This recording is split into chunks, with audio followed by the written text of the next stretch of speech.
وإذا ضربتم في الأرض فليس عليكم جناح أن تقصروا من الصلاة إن خفتم أن يفتنكم الذين كفروا إن الكافرين كانوا لكم عدوا مبينا وإذا كنت فيهم فأقمت لهم الصلاة فلتقم طائفة منهم معك وليأخذوا أسلحتهم فإذا سجدوا فليكونوا من ورائكم ولتأت طائفة أخرى لم يصلوا فليصلوا معك وليأخذوا حذرهم وأسلحتهم ود الذين كفروا لو تغفلون عن أسلحتكم وأمتعتكم فيميلون عليكم ميلة واحدة ولا جناح عليكم إن كان بكم أذى من مطر أو كنتم مرضى أن تضعوا أسلحتكم وخذوا حذركم إن الله أعد للكافرين عذابا مهينا فإذا قضيتم الصلاة فاذكروا الله قياما وقعودا وعلى جنوبكم فإذا اطمأننتم فأقيموا الصلاة إن الصلاة كانت على المؤمنين كتابا موقوتا ولا تهنوا في ابتغاء القوم إن تكونوا تألمون فإنهم يألمون كما تألمون وترجون من الله ما لا يرجون وكان الله عليما حكيما إنا أنزلنا إليك الكتاب بالحق لتحكم بين الناس بما أراك الله ولا تكن للخائنين خصيما واستغفر الله إن الله كان غفورا رحيما ولا تجادل عن الذين يختانون أنفسهم إن الله لا يحب من كان خوانا أثيما يستخفون من الناس ولا يستخفون من الله وهو معهم إذ يبيتون ما لا يرضى من القول وكان الله بما يعملون محيطا ها أنتم هؤلاء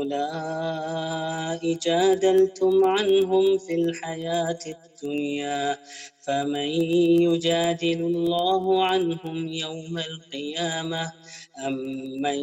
يكون عليهم وكيلا ومن يعمل سوءا أو يظلم نفسه ثم يستغفر الله يجد الله غفورا رحيما ومن يكسب إثما فإنما يكسبه على نفسه وكان الله عليما حكيما ومن يكسب خطيئة أو إثما ثم يرم به بريئا فقد احتمل بهتانا وإثما مبينا ولولا فضل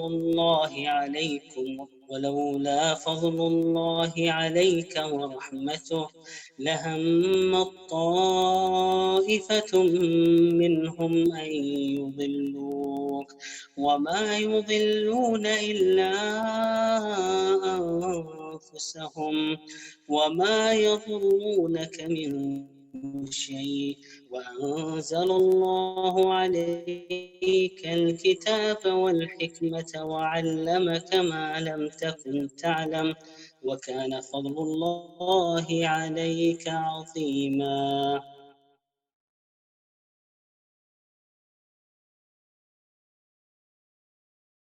जब तुम सफर पर जा रहे हो तो तुम पर नमाजों के कसर करने में कोई गुनाह नहीं اگر تمہیں ڈر ہو کہ کافر تمہیں ستائیں گے، یقیناً کفار تمہارے کھلے دشمن ہیں۔ جب تم ان میں ہو اور ان کے لیے نماز کھڑی کرو تو چاہیے کہ ان کی ایک جماعت تمہارے ساتھ اپنے لیے ہتھیار لیے کھڑی ہو،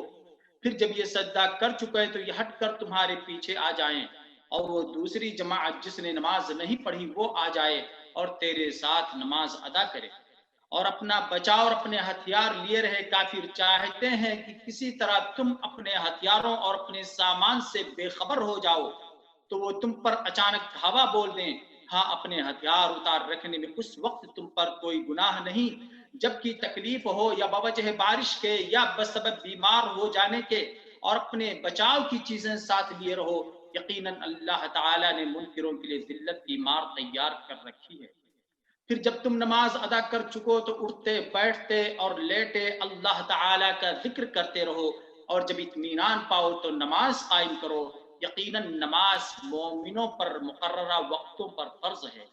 ان لوگوں کا پیچھا کرنے سے ہارے دل ہو کر بیٹھ نہ رہو۔ اگر تمہیں بے آرامی ہوتی ہے تو انہیں بھی تمہاری طرح بے آرامی ہوتی ہے، اور تم اللہ سے وہ امید رکھتے ہو جو امید انہیں نہیں، اور اللہ تعالیٰ دانا اور حکیم ہے۔